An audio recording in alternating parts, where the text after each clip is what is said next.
Buenos días a todos y todas. Hoy tenemos una actividad bien interesante porque tiene que ver,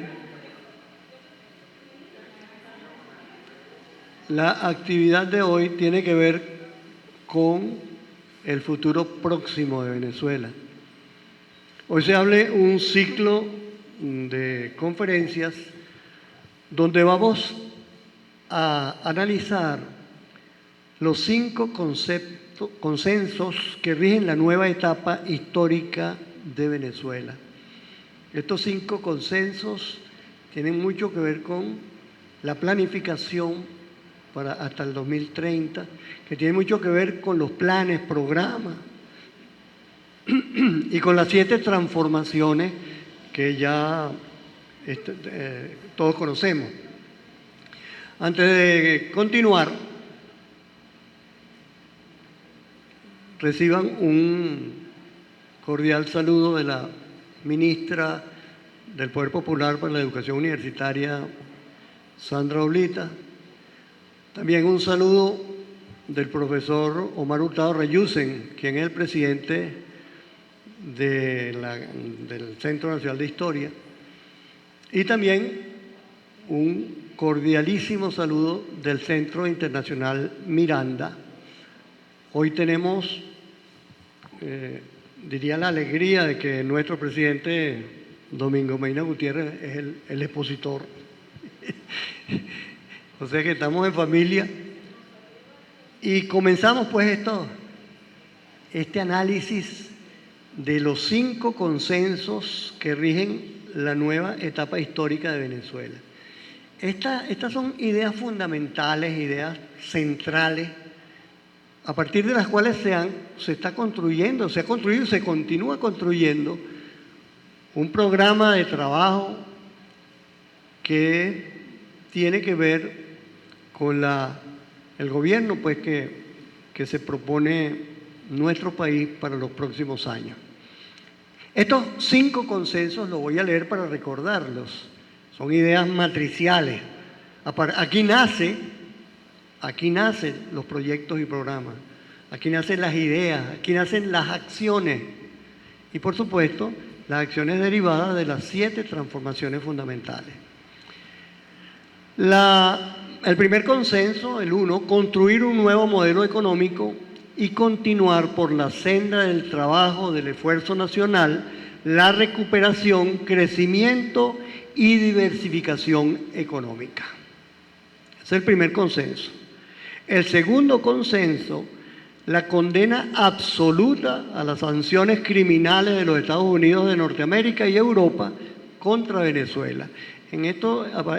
Sobre estos 2 consensos, Domingo va a insistir en su conferencia. El tercero, defender la paz, la convivencia, la tolerancia y el diálogo entre los venezolanos, así como rechazar el odio y la violencia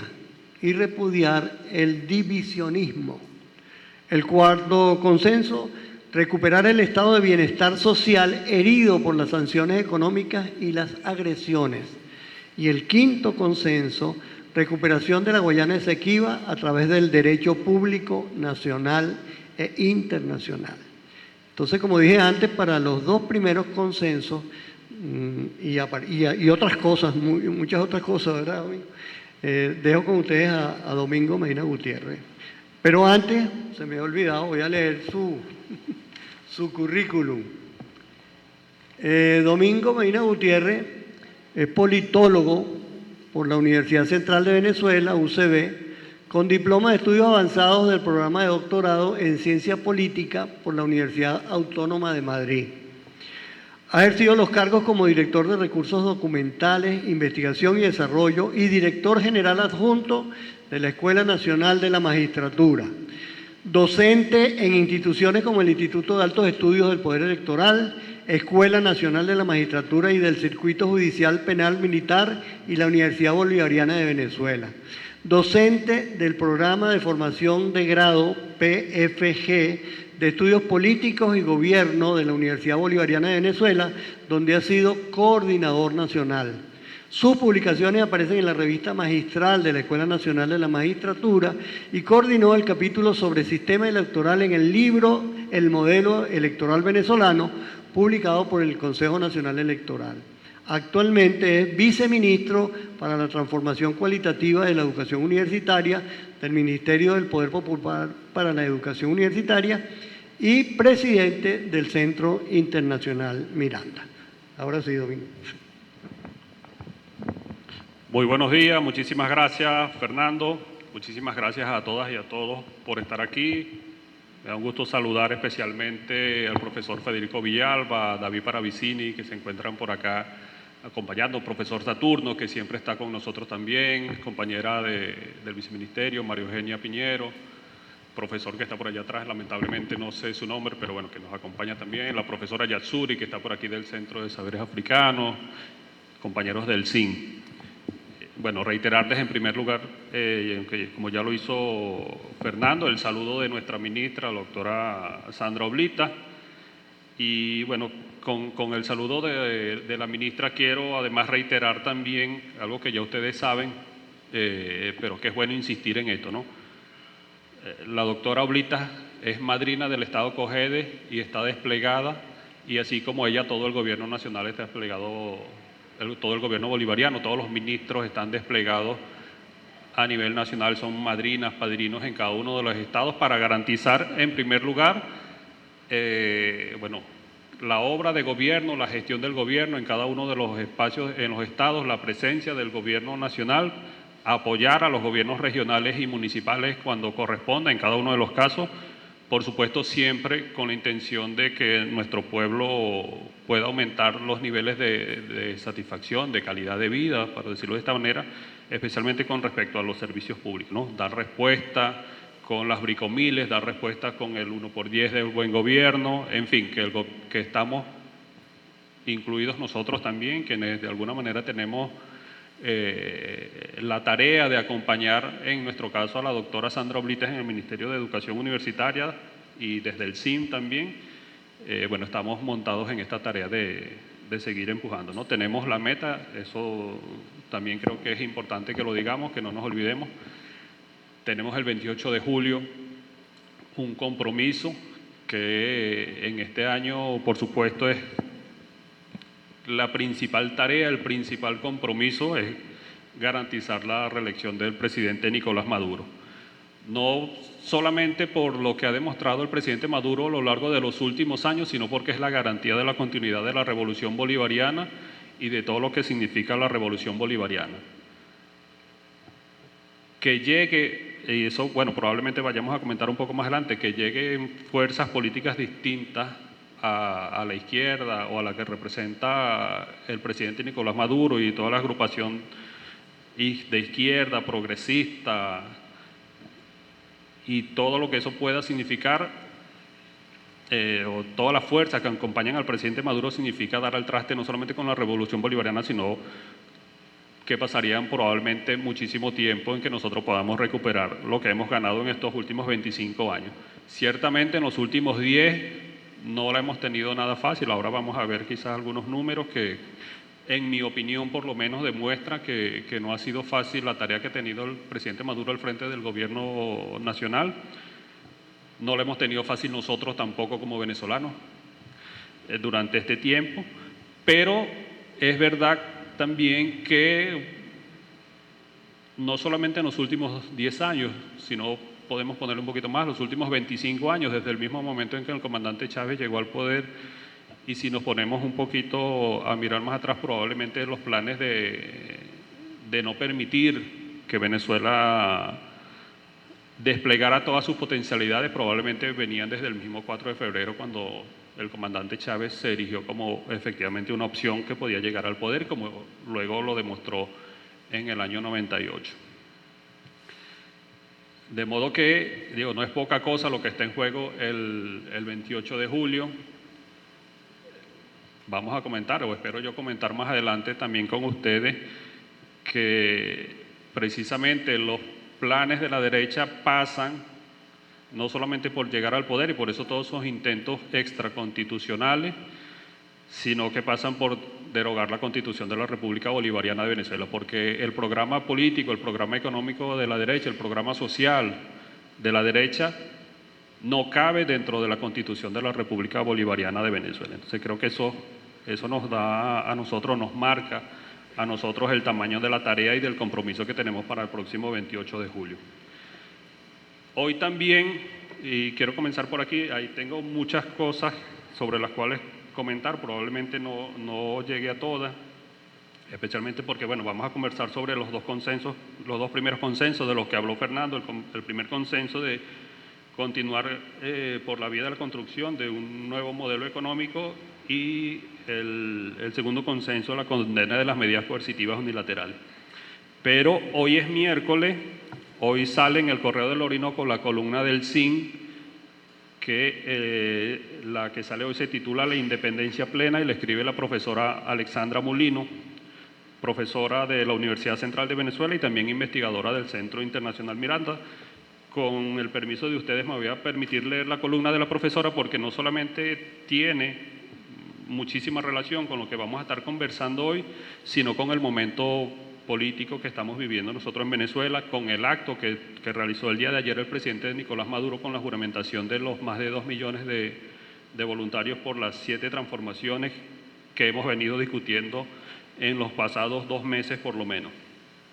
Entonces les leo el artículo. La independencia plena, como dije, de la profesora Alexandra Molino.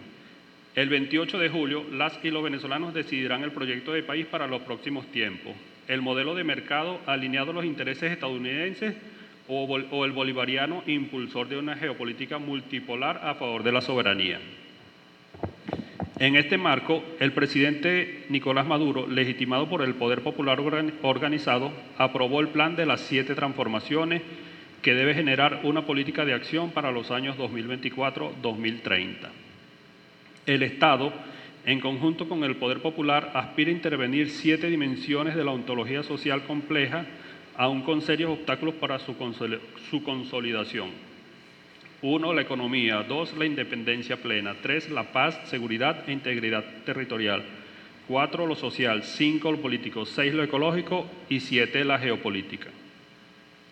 A pesar de los grandes avances del Gobierno nacional en las distintas materias señaladas, es importante y estratégico subrayar los aspectos que aún deben superarse desde los distintos flancos institucionales que conforman la nación a partir del fundamento bolivariano, rodriguiano y zamorano. En el caso de la segunda transformación a la que nos invita el presidente Maduro, la independencia plena, insistimos en la necesidad de una transformación curricular que detone las reminiscencias culturales legadas por los imperios español y yanqui. Los valores y las normas de la superestructura colonial y neocolonial aún perviven en las relaciones sociales que conforman la vida cotidiana de la mayoría de venezolanos y venezolanas. Los ministerios de Educación y de Educación Universitaria, apalancados en los sectores populares constituidos, los movimientos culturales y pedagógicos, los centros de estudios contrahegemónicos, los comunicadores populares, etc., necesariamente deben emprender una gran cruzada nacional a través de foros, debates, charlas, seminarios, cursos, mítines que abarquen los espacios virtuales, las redes sociales y físicos, escuelas, plazas públicas, liceos, universidades, entre otros. Hay que contrarrestar los efectos de los laboratorios socioculturales de la Agencia Central de Inteligencia y sus distintos brazos ejecutores, ONG, fundaciones políticas como, por ejemplo, la Operación Canguro de los años 60 del siglo XX. Probablemente muchos de ustedes saben qué fue la Operación Canguro, que no lo termina de explicar acá la profesora Alexandra Molino, pero la Operación Canguro fue aquella operación mediante la cual el gobierno de Rafael Caldera intervino en la Universidad Central de Venezuela y, bueno, la cerró durante 2 años, impuso después unas autoridades, en fin, que cortó además con un proceso de reforma y de mucha entrega y discusión, debate que se venía gestando no solamente en la Universidad Central de Venezuela, sino en todo el sector educativo venezolano, incluyendo también educación media, ¿no? La excusa, en su momento, la razón, depende cómo se quiera ver, era que en la Universidad Central de Venezuela se escondían cuadros de izquierda, a los cuales no eran del agrado del gobierno de entonces, ¿no? Especialmente un gobierno que estaba impulsando aquella famosa política de la pacificación que bueno, tuvo consecuencias, si lo miramos desde hoy, tuvo consecuencias durísimas para Venezuela, ¿no? Bueno, ese artículo, como digo, de la profesora Molino, enmarcado en la discusión, en el debate que nos ha convocado el presidente Maduro de las 7T, se inserta también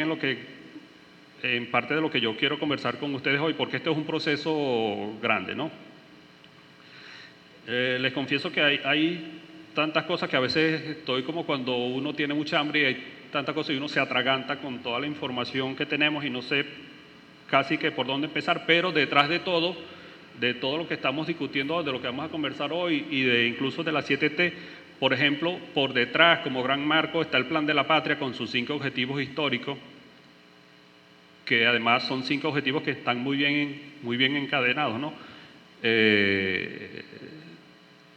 La independencia, en primer lugar, garantizar la independencia como principal, el bien más preciado que hemos logrado en estos últimos 200 años, la independencia, el desarrollo, Venezuela potencia, contribuir a un mundo multipolar y la salvación del planeta. Así es, cada uno de estos objetivos prácticamente se va derivando del otro, ¿no? Sin independencia no podemos desarrollarnos como país. Si no nos desarrollamos no vamos a ser potencia, si no somos potencia no vamos a participar en el concierto internacional para lograr cambiar las reglas de juego, y sin hacer esto no vamos a poder contribuir a la salvación de la vida del planeta. Pero en ese marco que nos significa el Plan de la Patria, con estos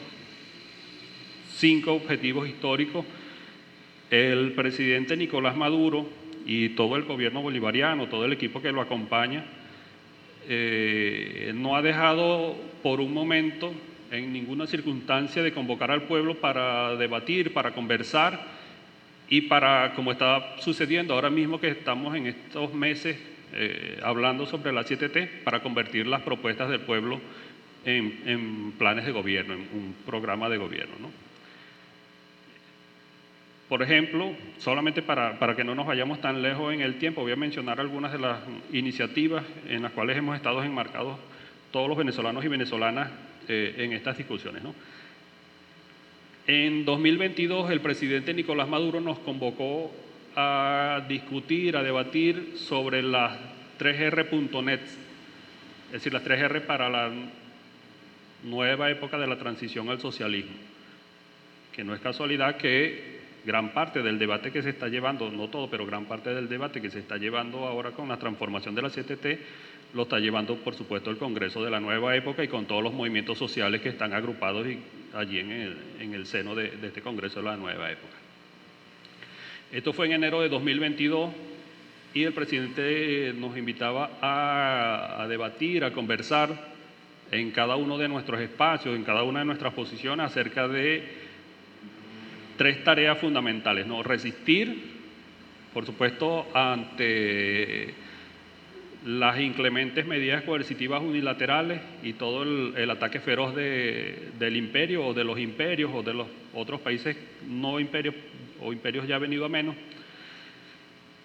Renacer, es decir, cómo podíamos nosotros, a partir de la posición en la que estábamos,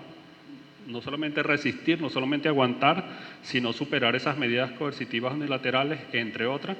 y por supuesto revolucionar, lograr los cambios trascendentales que la patria estaba necesitando. A propósito, déjeme ver si puedo leer por acá porque me parece que es muy apropiado, una imagen que tiene el profesor Pérez Almeida en su WhatsApp, que viene muy a tono con lo que estamos conversando, porque la imagen que el profesor tiene, que es de un graffiti en una pared, por supuesto, dice: la resistencia no es solo aguantar, sino construir algo nuevo. Yo creo que esa es la tarea. Cuando el presidente Maduro nos invitaba en ese momento a debatir sobre las 3R.net y nos decía resistir, renacer y revolucionar, por supuesto no nos estaba diciendo solamente aguantar pasivamente, sino construir a partir de ese proceso de resistencia, ¿no? O que esa resistencia tenía que incluir algo mucho más allá, que es lo que refleja esta imagen, este graffiti que tiene el profesor Pérez Almeida en su WhatsApp. Posteriormente, el presidente Maduro en 2023 nos invitó a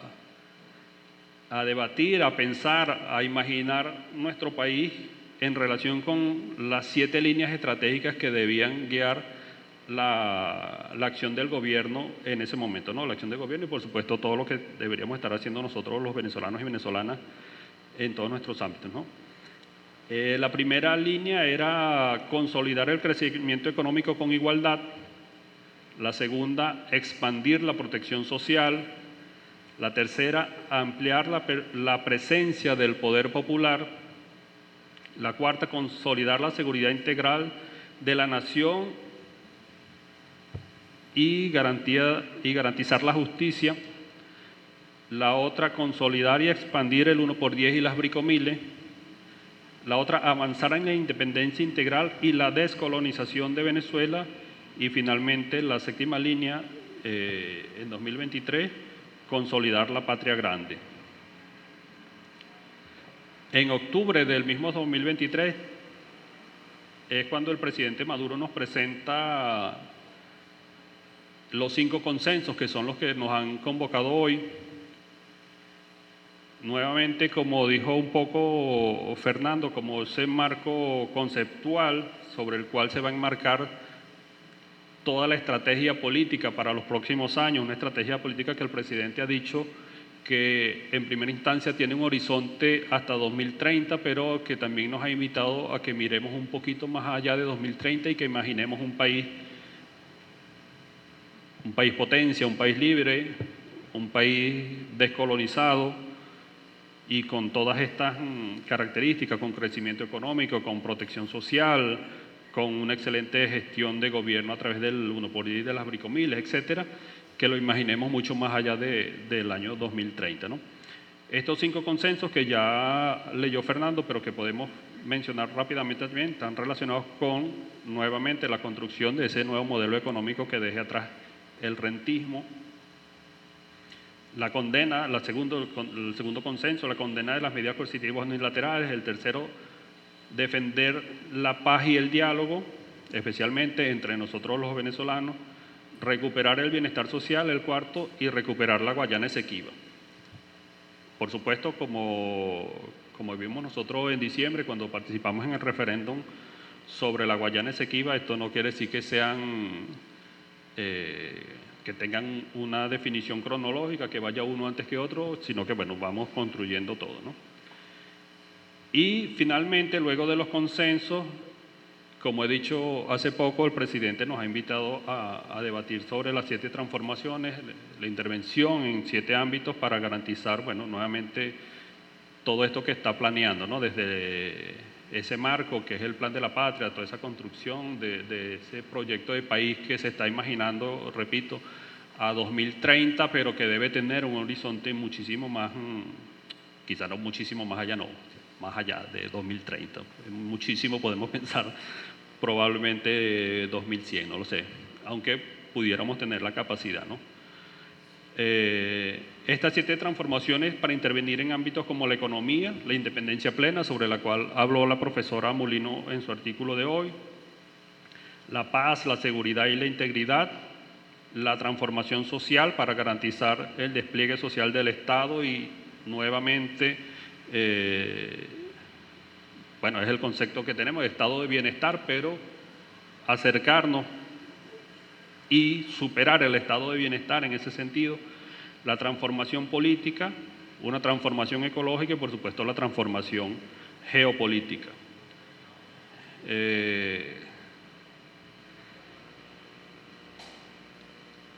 Sobre esto, bueno, como ustedes ven, con todos estos temas están más o menos planeando, está siempre insistiendo el presidente y estamos nosotros en Venezuela siempre conversando, siempre debatiendo sobre unos temas que, bueno, que son fundamentales y que, como dije hace poco, están allí en el Plan de la Patria, ¿no? Están reflejados en el Plan de la Patria. pero que abarcan esos ámbitos de la economía, de la organización y la participación popular, la salvación del planeta y la transformación ecológica, como está diciendo el presidente en la actualidad, pero que implica en todo caso la participación de Venezuela en la respuesta que debemos dar como venezolanos y como terrícolas, como habitantes de este planeta, para la conservación del planeta, la respuesta que debemos dar con respecto al cambio climático, aunque no seamos responsables o seamos responsables en muy poquita medida de las consecuencias nefastas del cambio climático. Desde ciertos espacios hegemónicos académica y culturalmente nos quieren hacer creer que nosotros somos igual de responsables que Estados Unidos o que los países de Europa del Norte, pero bueno, no es así. Es cierto que tenemos un poquito de responsabilidad que nos corresponde, pero estos países son los que han generado en mayor medida estas consecuencias desastrosas para el planeta. Y por supuesto, en el ámbito internacional, la participación de Venezuela en el concierto de las naciones, como se dice especialmente en las escuelas de relaciones internacionales, y que tiene que ver con la participación que Venezuela, la influencia, más que la participación, la influencia que pueda tener Venezuela en el ámbito internacional, ¿no? Jugando un papel decisivo más allá de ser un país que tiene las mayores reservas de hidrocarburos del mundo, ¿no? No solamente por esa razón, sino que desde hace algún tiempo Venezuela, ya desde la llegada del presidente Hugo Chávez y aquella famosa gira que hizo por los países de la OPEP en primera instancia, Venezuela dejó asentada su voluntad de tener un papel activo en el marco de las relaciones internacionales, en la configuración de las relaciones internacionales, ¿no? No forma parte este tema de las relaciones internacionales y de la configuración geopolítica de lo que vamos a estar conversando hoy, pero es bueno mencionar, por ejemplo, que cuando el comandante Chávez llegó a la presidencia, Venezuela era parte de la OEA, ya no es parte de la OEA, no existía la CELAC, no existía la UNASUR, y aunque estas dos iniciativas, no existía Petrocaribe tampoco, por ejemplo, aunque estas dos iniciativas, o estas tres iniciativas, por motivos probablemente conocidos por todos, pero que tienen que ver con la aplicación de las medidas coercitivas unilaterales, y la aplicación de estas medidas tiene que ver, por supuesto, con los intentos de quebrar la voluntad de ser un país soberano, independiente, con influencia en el ámbito internacional. Estas iniciativas han perdido algún tipo de fuelle, ¿no? Entrando ahora, llegamos un poquito más el tema o a los temas a los cuales estamos dando inicio nosotros hoy con esta discusión sobre los 5 consensos. Lo primero que a mí me parece importante destacar es justamente eso que dije hace poco, ¿no? Que los 5 consensos apuntan a un modelo de país que sea compartido, no es solamente una visión unilateral por parte de Domingo Medina, de un grupo de venezolanos, sino que, bueno, consenso justamente alude no a la unanimidad, pero sí a la construcción de una gran mayoría, de una serie de, bueno, aquí hablamos de 5 consensos, de una serie de elementos que compartimos todos y que tenemos el esfuerzo, o estamos realizando los esfuerzos para que esto sea realidad. En el caso que estamos conversando hoy, o que vamos a conversar la mañana de hoy, con respecto a la construcción de ese modelo económico y, por supuesto, de la condena de las medidas coercitivas unilaterales. También dentro, digamos, como gran marco y formando parte de tanto de los 5 consensos, de las 7 líneas estratégicas, del plan de la patria, de las transformaciones a las que nos invitó el presidente, de los esfuerzos que implicaban la puesta en práctica de las 3R.net, por supuesto también está la política definida por el gobierno venezolano, especialmente en el ámbito económico, de los 18 motores productivos de la agenda económica bolivariana. No es fácil, no ha sido fácil, ustedes lo saben bien, para el gobierno nacional, para el presidente Nicolás Maduro, lograr impulsar o más que impulsar, concretar todos los planes, todos los proyectos, todos los programas que implican esta política de los 18 motores y los demás que implican las transformaciones de las que estamos hablando, de las 7 líneas estratégicas, precisamente porque en ese esfuerzo de querer ser un país que decida soberanamente sobre su dirección política, sobre el uso de sus recursos, además un uso de los recursos que apunta al beneficio del pueblo y no a beneficio de transnacionales, que apunta a la conservación del ambiente y no a la explotación irracional del ambiente, no a la maximización de la ganancia por encima de la protección del ambiente, por ejemplo, nos ha valido a nosotros que tengamos encima hasta los momentos 930 medidas coercitivas unilaterales, entre otras acciones que le han intentado aplicar, bueno, que le han intentado no, que le han aplicado a Venezuela de manera infructuosa para tratar de derrocar al gobierno y para tratar de, como dije hace rato, de derogar la Constitución de la República Bolivariana de Venezuela. En el ámbito económico quiero mencionar algunos números que creo yo que nos pueden dar una idea de hacia dónde vamos. Insisto, no vamos a tener ahora, ustedes lo saben bien, todos estamos conscientes de eso, que en este mismo momento no tenemos 20 puntos como país en la aplicación de estas políticas, de estos planes, etcétera, etcétera, ¿no? Pero y es parte del análisis que tenemos que hacer y por eso creo que es importante, no solamente que el presidente Maduro, cuando nos plantea el tema de los 5 consensos que nos pide discutir, que nos pide debatir acerca de estos 5 consensos, el segundo sea precisamente el de las medidas coercitivas unilaterales, porque está muy, en mi opinión por lo menos, está muy estrechamente vinculado con la construcción del modelo económico que el presidente está proponiendo con los 18 motores, que se ha venido proponiendo con el Plan de la Patria y con todos los demás elementos que estoy mencionando. Entonces, bueno, en el tema económico quiero mencionar solamente algunos datos, ¿no? Bueno, comenzando porque, y bueno, aquí le agradezco al profesor Federico Villalba que me recordó un artículo que escribíamos el año pasado sobre las perspectivas de 2023.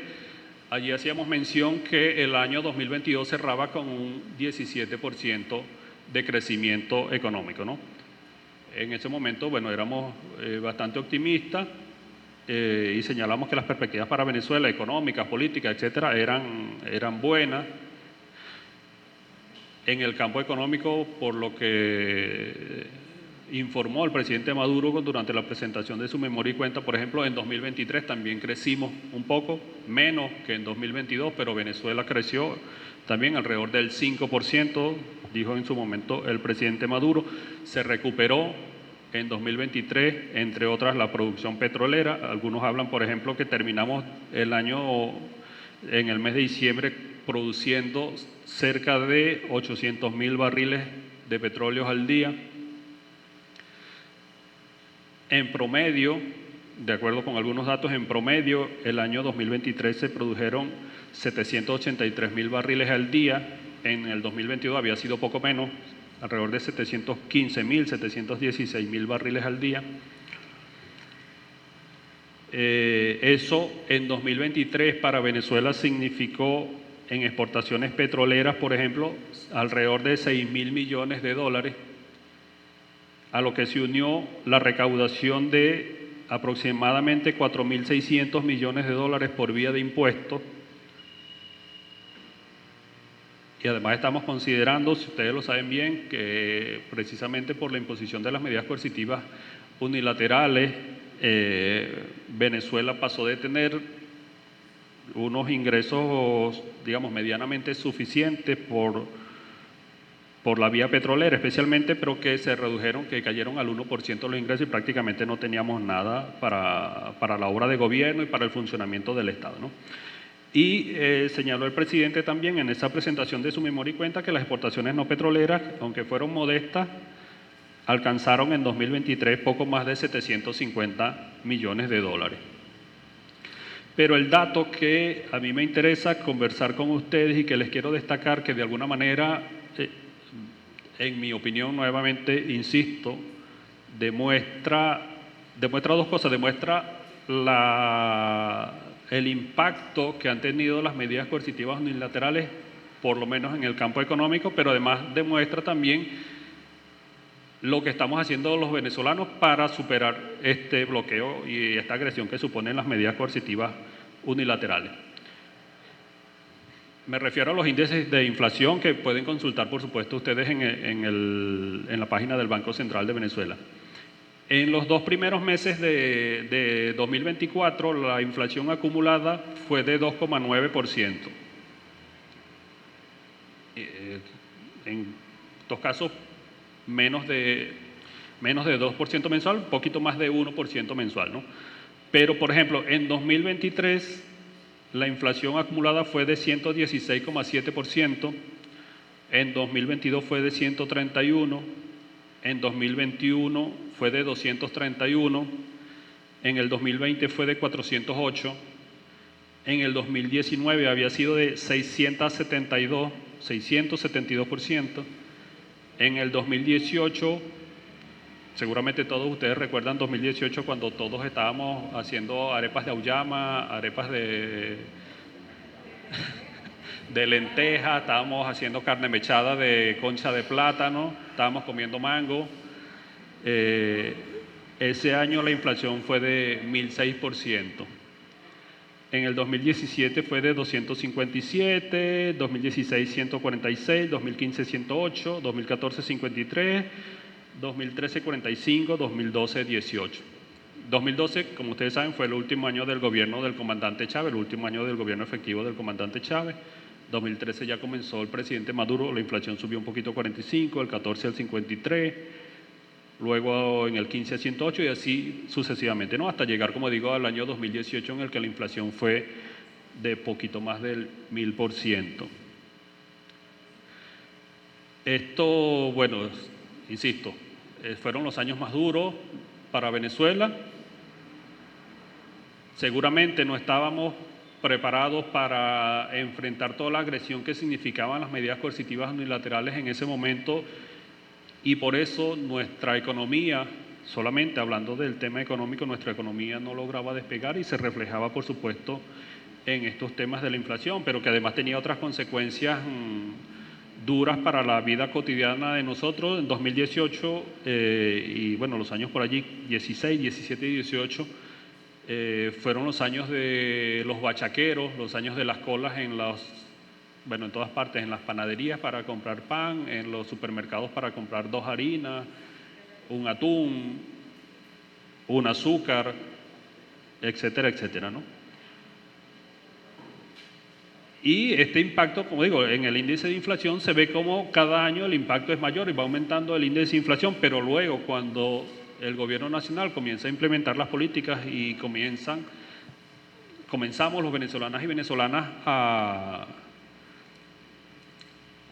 tomar decisiones, a tener iniciativas, no solamente de resistencia, sino de superación del bloqueo, este impacto ha ido disminuyendo, como, insisto nuevamente desde mi punto de vista, se refleja en la reducción de los números de esta inflación en los últimos años. En 2023 fue 116, como dije hace poco, y en los dos primeros meses del año fue de 2,9%. Eso quiere decir que, bueno, si extrapolamos un poquito, en los 2 primeros meses fue de alrededor de 3%. Bueno, nuestra inflación este año va a estar, esperemos nosotros, yo espero así, que se consoliden todos estos esfuerzos que venimos haciendo gobierno y pueblo venezolano juntos, que esté muy por debajo de ese 116, incluso que esté por debajo del 50%, ¿no? No sé, no puedo decir ahorita que vamos a tener niveles similares a los que teníamos cuando comenzó, por ejemplo, les leí hace poco, 2012, 18% de inflación. No sé si vamos a estar por allí, porque entre otras cosas no solamente depende de lo que hagamos nosotros como país, como nación, sino que bueno, también están De otro lado también están los que imponen las medidas coercitivas unilaterales, también están jugando, también están analizando y también están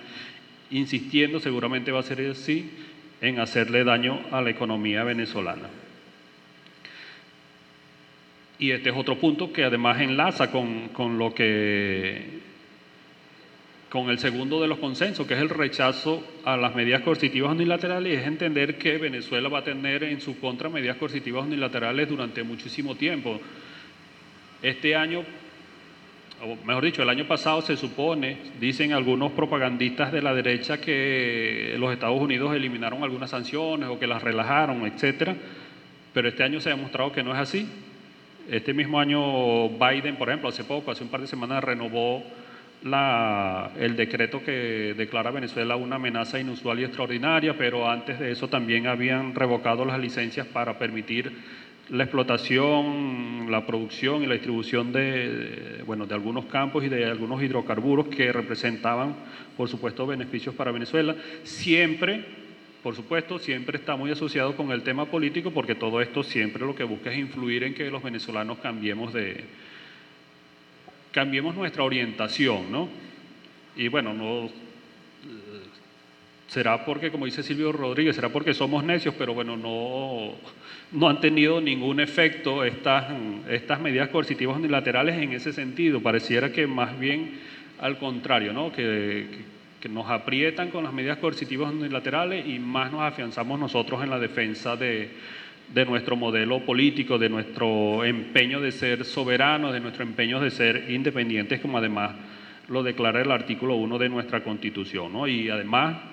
para insistir con la Constitución, fundamentados en el legado del libertador Simón Bolívar, como dice además también nuestra Constitución desde nuestro preámbulo, ¿no? Sobre el tema de las medidas coercitivas unilaterales también algunos nos quieren vender, por ejemplo,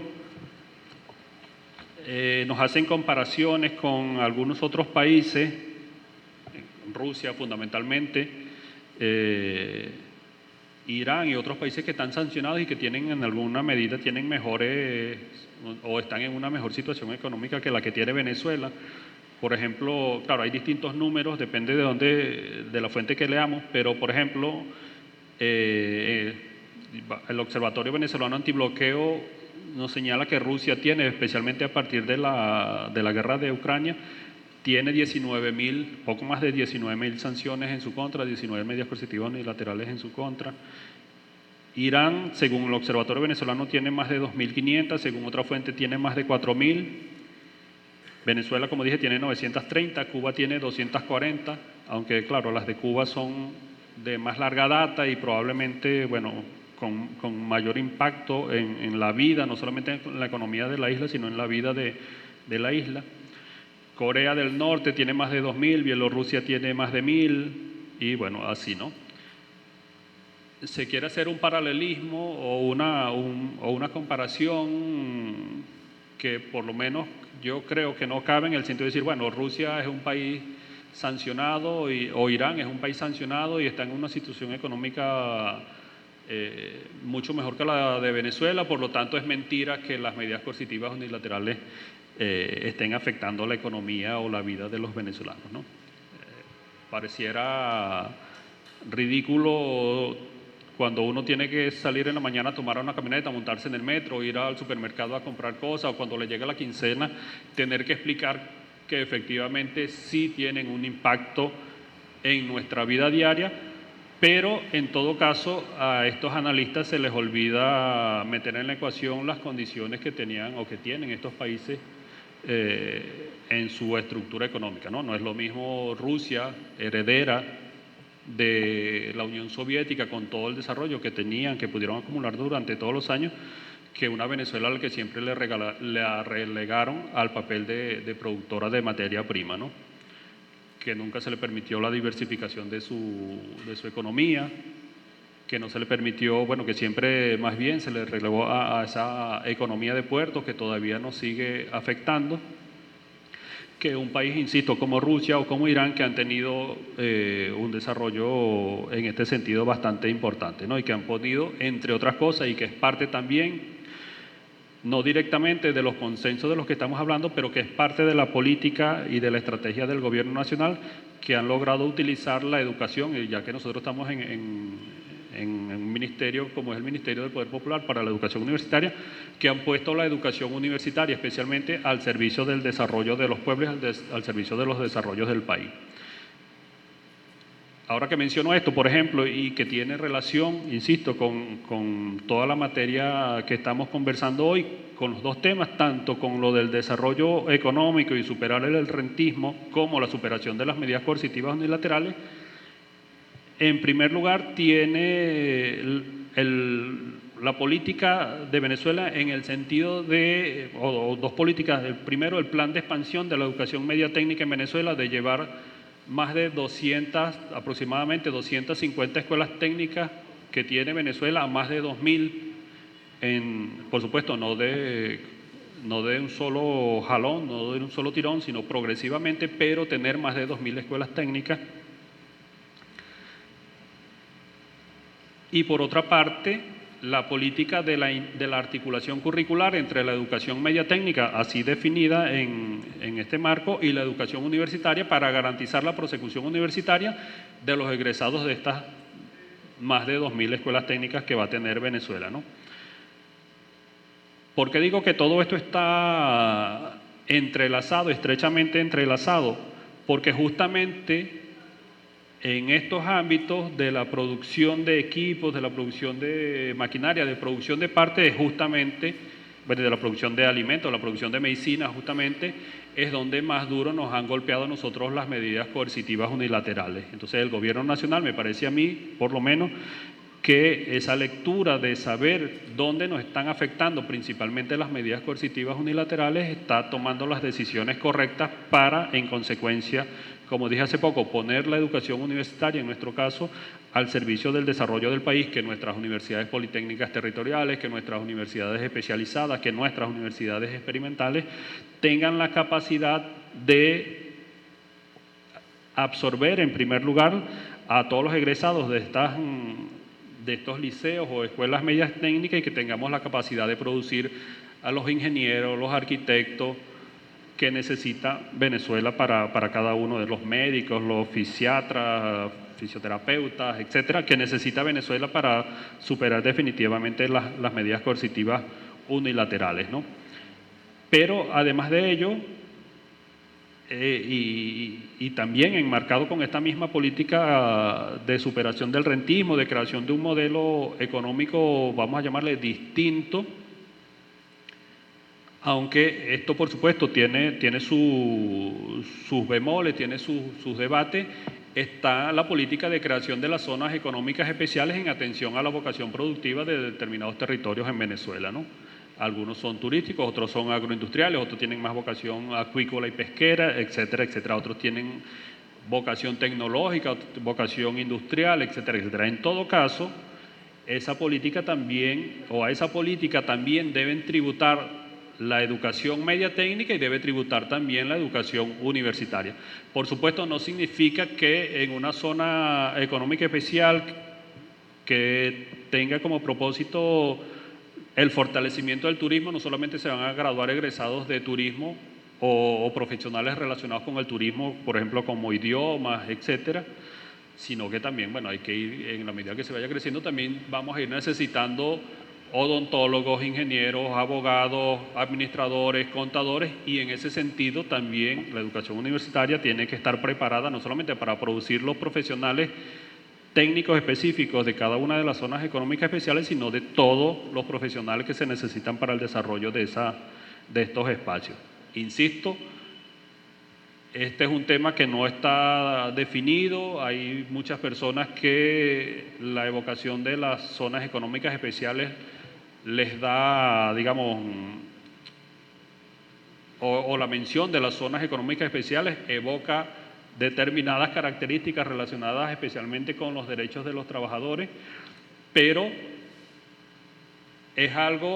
primero es una realidad, ya se han decretado algunas zonas económicas especiales, Y en segundo lugar, la configuración, conforme ha sido la política del gobierno venezolano y del presidente Maduro especialmente, con el lema, con la filosofía, con la concepción de mandar obedeciendo, la configuración de estas zonas económicas especiales tiene que responder a esa misma concepción de mandar obedeciendo. Entonces, la configuración de estas zonas económicas especiales será lo que los venezolanos vamos a querer que sea en cada uno de los casos, ¿no?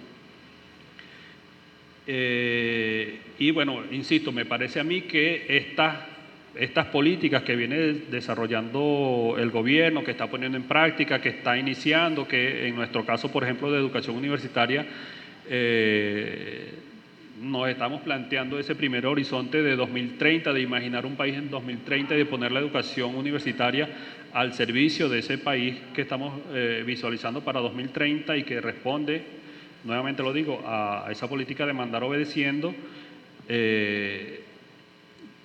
va a ser realidad en la medida en que también desde los otros consensos y de las otras transformaciones a las cuales nos está convocando el presidente Maduro también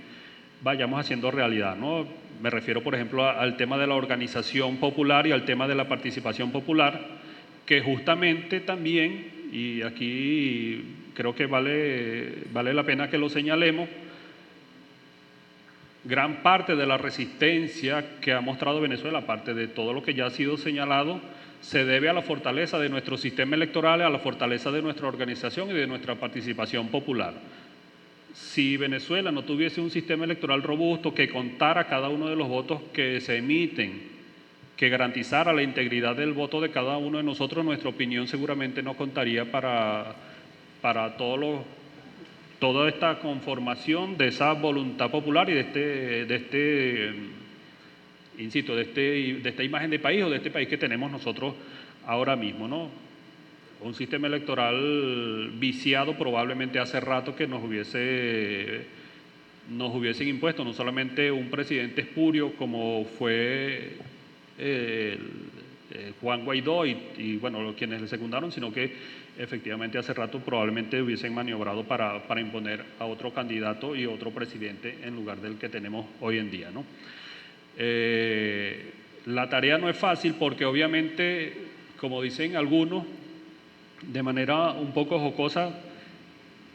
tenemos que cambiar la rueda mientras el carro sigue rodando y eso es una cosa muy, muy difícil. Entonces nosotros tenemos la tarea de garantizar la continuidad del presidente Nicolás Maduro, de garantizar la continuidad de la revolución bolivariana, pero no podemos descuidar tampoco las otras tareas que venimos haciendo, no podemos descuidar lo que hacemos nosotros, por ejemplo, desde el Ministerio de Educación Universitaria con respecto a los programas, la evaluación de los programas, poner los programas académicos a tributar a cada uno de los motores o a tributar a cada una de las áreas de formación establecidas para fortalecer la política de la expansión de la educación media técnica y de la educación técnica universitaria en ese sentido, sino que tenemos que seguir trabajando, ¿no? Tenemos que estar con eso, tenemos que movilizarnos, tenemos que organizarnos, tenemos que estar aquí, tenemos que estar, bueno, nuestro capitán, director ejecutivo, capitán Jaime, por ejemplo, mientras nosotros conversamos y el capitán está acá, hay una movilización que se está desarrollando en la Plaza de los Museos y hay personal del Centro Internacional Miranda que ha sido convocado para acompañar esa movilización. Entonces no podemos descuidar ninguno de los flancos porque, bueno, ya lo decía el Che Guevara, no, al imperialismo ni tantito así, pero es que no se le puede dar ni una rendija porque por allí se cuelan. Es verdad que ahora mismo, por las condiciones en las que nosotros estamos, y como decía hace poco, si vamos a evaluar al gobierno nacional en el grado de consecución, de transformación de la economía y de ese modelo rentista a un nuevo modelo, esa evaluación probablemente no sea completamente satisfactoria, pero creo yo, por lo menos es mi opinión, y bueno, los datos que he mostrado creo que apuntan un poco hacia allá. Creo que en las condiciones, en el contexto interno y externo en el que nosotros estamos, los esfuerzos demuestran que estamos por lo menos avanzando en la vía correcta. Esto es otra cosa que también, esto es, bueno, no es añadido, no es gratuito, pero una cosa que nosotros debemos estar conscientes también y una cosa que nos dicen habitualmente es que nos estamos equivocando. Yo creo que no, yo creo que estamos en el camino correcto, insisto. Pero es que incluso en el supuesto de que nosotros nos estuviésemos equivocando,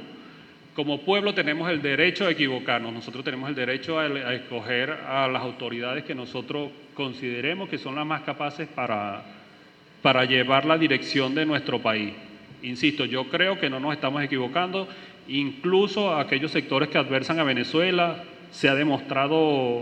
bueno, hasta la saciedad, que aquellos que cerraron tiendas, que aquellos que cerraron fábricas, porque iban a derrocar al presidente Maduro a través del cierre de su fábrica, terminaron perdiendo ellos en un momento en los cuales incluso estaban en una inmejorable situación económica, y el presidente Nicolás Maduro sigue aguantando férreamente allí desde Miraflores, ¿no? De modo que incluso para aquellos que adversan al gobierno nacional, y bueno, lo están viendo, creo que, bueno, nunca es tarde, pero quizá un poco tarde para ellos, los factores de la derecha que están en conversaciones con el gobierno, se han dado cuenta que la garantía de la estabilidad para Venezuela, y por eso los 5 consensos, la garantía de estabilidad para Venezuela la representa el presidente Nicolás Maduro, y no la representan aquellas aventuras extraconstitucionales, estas aventuras golpistas, aventuras violentas, etcétera, etcétera. Se demostró, insisto, que como decía Chávez en algún momento, cuando amenazaban que iban a cerrar la Polar para tumbar a Chávez, y Chávez le advertía, bueno, tenga cuidado, señor Mendoza, le decía, porque el cierre de la Polar puede tumbar a Mendoza y no a Hugo Chávez. Y bueno, a Chávez, por supuesto, no lo tumbó ningún cierre de la Polar. Lo mismo me parece a mí que sucede con el presidente Nicolás Maduro, ¿no? Factores de la derecha se han dado cuenta, me parece a mí que un poquito tarde, aunque nunca es tarde, que no es el camino de la violencia, que no es el camino de la insurrección, que no es el camino extraconstitucional el que les va a permitir a ellos llegar al poder y adelantar cualquiera sea el programa que ellos tengan, ¿no? Lo bueno en ese sentido de aquellos que entran por el carril democrático, por el carril constitucional, es que cualquier programa tiene que estar enmarcado en la Constitución de la República Bolivariana de Venezuela. Entonces, creo, nuevamente, insisto, que tenemos una tarea enorme por delante. Nosotros no solamente quienes apoyamos al chavismo, quienes estamos comprometidos con una visión del país, quienes estamos comprometidos con la construcción de la revolución bolivariana, sino todos aquellos que están comprometidos con la estabilidad de Venezuela, ¿no? Desde hace algún tiempo, algunos análisis han insistido en ese binomio, y por supuesto en ciencia política son mucho más viejos estos análisis que relacionan estabilidad política y crecimiento económico, pero en el caso de Venezuela hemos visto además en los últimos 10 años que tienen que estar juntos, que las agresiones contra Venezuela, que la imposición de medidas coercitivas unilaterales no solamente es que no han dado resultados en el sentido de lograr el cambio de gobierno, sino que incluso han afectado a toda la población, pero no han logrado su propósito de derrocar al gobierno. Los 5 consensos apuntan justamente a eso, a la estabilidad, y por eso el Centro Internacional Miranda ha tomado la tarea de convocarlos a ustedes aquí y a quienes están conectados ahora mismo en nuestro canal de YouTube. Ha tomado en serio la tarea de convocarnos para comenzar a debatir acerca de estos 5 consensos, porque en esa estabilidad, en la construcción de esa estabilidad, en los aportes que cada uno de nosotros desde el sitio en el cual estemos, sea desde el Centro Internacional Miranda, del Ministerio de Educación Universitaria, desde las universidades, desde los centros de investigación, etcétera, etcétera, la contribución que nosotros hagamos a la estabilidad política, a la estabilidad social, va a ser fundamental para que nosotros como país podamos comenzar a notar que todos los esfuerzos que está haciendo el gobierno nacional y que hacemos nosotros también como venezolanos en materia económica van a rendir sus frutos. Creo que es un empeño, me parece que es el empeño correcto, creo que es la dirección correcta, insistir en que garanticemos esa estabilidad que tenemos bueno, no es obligatorio, pero que nos comprometamos con estos 5 consensos de los que nos ha hablado el presidente Nicolás Maduro, porque allí está definitivamente la respuesta o el inicio, está el germen de la respuesta para que nosotros podamos construir la sociedad que estamos imaginando, ¿no? Y una sociedad, por supuesto, a la que no solamente estamos convocados quienes apoyamos la revolución bolivariana o los chavistas, sino que, bueno, ha insistido el presidente y lo vemos nosotros todos los días, caben también quienes incluso adversan a este proyecto de país. Tenemos retos grandes en cada una de estas áreas, por eso el presidente nos invita a debatir y a construir y a aportar en esas 7 transformaciones: transformación económica, transformación social, transformación ecológica, geopolítica, etcétera, etcétera, porque obviamente no hemos alcanzado los niveles que a nosotros nos permitan en este mismo momento decir que estamos disfrutando nuestros venezolanos con unos extraordinarios niveles de calidad de vida, pero estamos apuntando para eso, ¿no? Estamos caminando para allá, estamos construyendo esa vía, estamos pavimentando ese camino que nos va a permitir ese tránsito a ese país que nosotros estamos imaginando de la mano del presidente hasta 2030, pero incluso mucho más allá de 2030. Bueno, creo que me faltaría agregar que, bueno, entre otras cosas, ¿no?, que a pesar de las medidas coercitivas unilaterales que se han impuesto contra Venezuela, el presupuesto de este año, unos cálculos míos que no son necesariamente confiables, pero que, digamos, haciendo unos cálculos rápidos, están por el orden de los 19.000 millones de dólares, un poquito más probablemente. Más del 75% de ese presupuesto va a estar destinado a la inversión social. Y es lo que hemos visto nosotros durante los últimos años también del gobierno, durante todo el gobierno del presidente Nicolás Maduro, y también lo vimos durante el gobierno del comandante Hugo Chávez. Nunca, a pesar de las sanciones, a pesar de la reducción de los recursos y de los ingresos por las exportaciones petroleras, por ejemplo, y de los presupuestos nacionales, nunca se ha dejado de invertir en este rubro, ¿no? Solamente para poner un ejemplo, hace poco el presidente inauguraba la casa, creo que 4.800.000, y está planificando que para 2030 se construyan 5 millones más de casas, a razón de más o menos, de 2025 a 2030, a razón de 500.000 casas por año. Por supuesto, para poder construir 500.000 casas por año necesitamos garantizar una situación en la que podamos contar con esos recursos para poder hacer esas inversiones. Ha mejorado, por ejemplo, en los últimos años también, y seguramente va a seguir mejorando, la disponibilidad de alimentos, la disponibilidad de medicamentos, que también fue un aspecto en el cual en los años 17, 18, 19, un poco menos en el 15, pero también allí también las medidas coercitivas unilaterales nos golpeaban fuerte. Por ejemplo, según algunos datos, de 2022 a 2023, la disponibilidad de medicamentos aumentó un 9%, pasando de más de 199 millones de unidades de medicamentos a 217 millones de unidades de medicamentos, ¿no? En fin, que nosotros creo que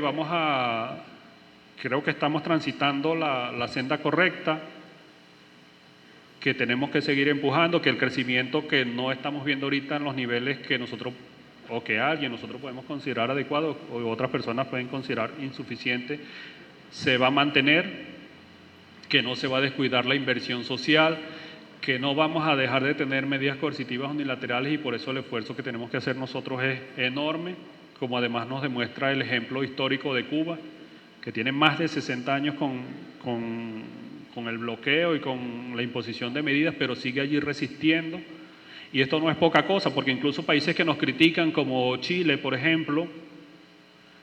en su momento Argentina, no se dan cuenta que el hecho de que ellos Boric especialmente, y quienes acompañan a Boric, el hecho de que ellos llegaran al poder se debe justamente al ejemplo histórico de países como Venezuela y de países como Cuba, que no han dejado de creer y de trabajar por una alternativa, por un mundo mejor. Nunca hemos dejado de creer en la izquierda, y por eso ellos son opciones en sus países. Entonces, bueno, digamos que pudiéramos decir que un poquito de respeto por allí, ¿no? Y de agradecimiento. Pero bueno, independientemente de eso, también mencionábamos hace día, y creo que con esto ya vamos concluyendo, también en los momentos más duros de asedio internacional, cuando la OEA intentaba de todo y se creó el inefable Grupo de Lima,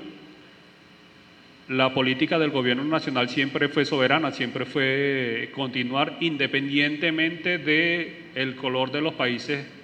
o independientemente del color de los gobiernos de estos países de la región. En algunos casos, por supuesto, ha habido mejores circunstancias. En Argentina ahora el gobierno, bueno, ha cambiado de color y bueno, dentro de todo creo que lo menos que se puede decir con respecto a ese gobierno es que es una incógnita en el ámbito internacional, aunque por supuesto no va a ser un aliado. Pero Venezuela va a seguir trabajando en lo que cree, ¿no? Nosotros los venezolanos vamos a seguir trabajando en lo que creemos, y los números a mí por lo menos me demuestran que estamos avanzando en ese sentido. Por supuesto, insisto, hay muchísimos aspectos que mejorar. Necesitamos mejorar, por ejemplo, el tema de las remuneraciones de los trabajadores. Yo sé que ese es un tema aquí complicado mencionar en este auditorio, pero hay que reconocer los esfuerzos del gobierno también en ese sentido, ¿no? De lo que viene haciendo con la disponibilidad de los recursos que se tienen para mejorar en ese sentido. En algún momento, probablemente, todos estamos pensando, muchos, no todos, estemos pensando en los niveles de ingresos, los niveles de vida y de calidad de vida que vivimos nosotros, por ejemplo, en los años de 2006, 2007, 2008, 2009, con el comandante Hugo Chávez. Es probable que llegar a esos niveles nos cueste un poquito ahorita, especialmente que tenemos estas medidas coercitivas unilaterales en contra, pero creo que esa debe ser la meta, ¿no? Por lo menos retomar esos niveles que teníamos en ese momento, y estoy seguro que, bueno, la imagen de país que tenemos, la construcción, el país que nosotros estamos luchando tiene que ser superar esos niveles que teníamos en ese momento. Así que bueno, les agradezco, ya para ir financiando, les agradezco la paciencia de haberme escuchado, de habernos acompañado esta mañana, a mí, a Fernando, de acompañar al Centro Internacional Miranda, invitarlos a que sigan en las próximas sesiones de debates y de discusiones que vamos a tener acá con respecto a los 5 consensos y otros temas que seguramente nos van a estar convocando, temas de muchísima actualidad que nos van a estar convocando y que van a tributar en el mismo sentido de garantizar, en primer lugar, la elección del presidente Nicolás Maduro el 28 de julio de este año, la continuidad de la revolución bolivariana y, por supuesto, la continuidad de las políticas y de las estrategias delineadas por el gobierno bolivariano en ese sentido. Así que, bueno, muchísimas gracias y quedo a disposición de todas y todos ustedes.